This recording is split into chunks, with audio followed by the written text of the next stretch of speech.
Salut les amis, j'espère que vous allez bien, on se retrouve pour une nouvelle vidéo sur Dragon Ball et aujourd'hui on va parler de la forme Hikari de Broly dans le film Dragon Ball Super Broly. Alors attention, cette vidéo aura un petit peu de spoil pour ceux qui n'ont pas vu le film, mais je vais pas m'éloigner de l'explication de la forme Hikari, donc c'est des spoilers minimes et surtout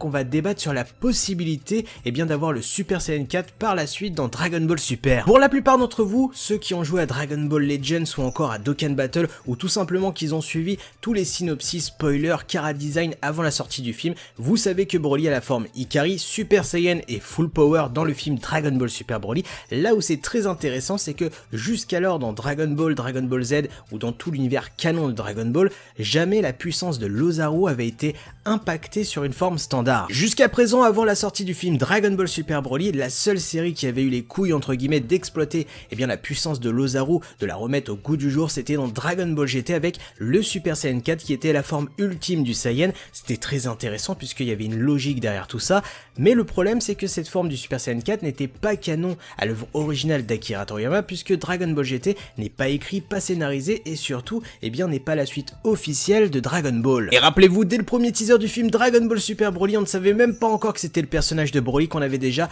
cet œil jaune avec la pupille qui ressemblait étrangement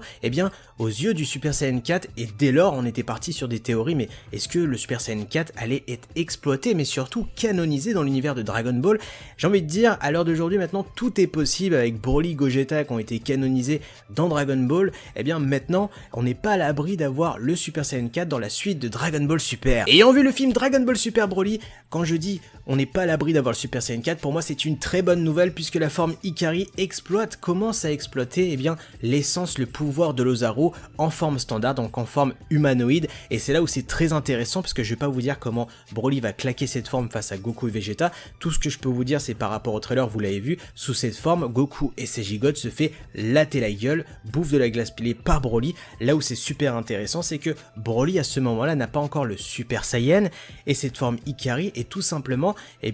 le pouvoir de l'Ozaru incomplet qui est dans le corps de Broly sans se transformer en Ozaru. Et pour la plupart, vous le savez, ceux qui ont suivi les chara-design du personnage de Broly pour ce film, Broly n'a pas de queue de singe. Là où c'est très intéressant, c'est que ce qui nous est dit textuellement par Paragus, c'est que Broly arrive à avoir cette forme Hikari puisqu'il arrive à assimiler le pouvoir de l'Ozaru, mais en se mettant sous cette forme, il perd le contrôle, tout comme un Saiyan qui se transformerait en Ozaru, qui n'arrive pas à contrôler son Ozaru, Broly devient une bête sauvage. Vous l'avez donc compris, dans ce film, Broly utilise le pouvoir, l'essence de l'Ozaru sous sa forme humaine entre guillemets, mais il n'a pas encore toutes les clés pour déclencher le Super Saiyan 4 puisqu'il est en forme incomplète du Super Saiyan 4 selon moi, puisqu'il a les mêmes codes couleurs, j'ai envie de dire que le Super Saiyan 4 au niveau des yeux, donc ces yeux jaunes qu'on a connus dans le Super Saiyan 4, il utilise le pouvoir de l'Ozaru, mais il lui manque sa queue de singe, le Super Saiyan, l'Ozaru et le contrôle sur son Ozaru, puisque vous le savez dans Dragon Ball GT, pour avoir la forme ultime qui est le Super Saiyan 4, il faut se transformer en Ozaru doré,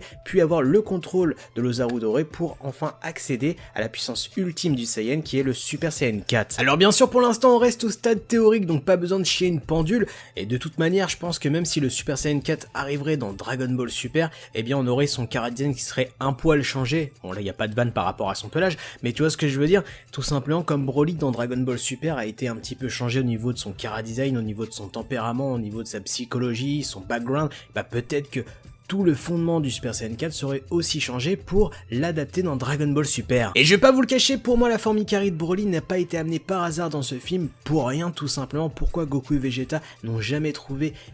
cette transformation entre guillemets, cet état, et pourquoi Broly l'apporte lui? Tout simplement parce que Broly était encore en forme primitive, on va dire, le mec il a vécu comme un Tarzan, il n'avait pas encore la transformation du Super Saiyan, et pourtant il a trouvé une des clés pour passer le stade ultime du Saiyan. Donc pour moi, le fait qu'on nous donne la forme Hikari qui est une forme incomplète de la maîtrise Ozaru en humanoïde, déclenche sur une canonisation du Super Saiyan 4 par la suite, et pour moi ça sera pas plus mal puisque le Super Saiyan 4 avait une certaine logique et surtout une conclusion aux transformations Saiyan. Dans tous les cas, voilà tout ce que je pouvais dire sur l'explication de la forme Hikari de Broly et surtout sur cette canonisation du Super Saiyan 4 qui viendrait selon moi. Alors je dis ça, je dis rien, à l'époque je parlais d'un Gogeta canon dans le film, personne me croyait. J'ai envie de dire, peut-être que 2019 sera encore mon année avec le Super Saiyan 4 qui arrive. Dans tous les cas, je vous souhaite de passer un bon réveillon et surtout une bonne année. Likez, partagez, abonnez-vous à la chaîne. Sur ce, moi je vous laisse, tchuss!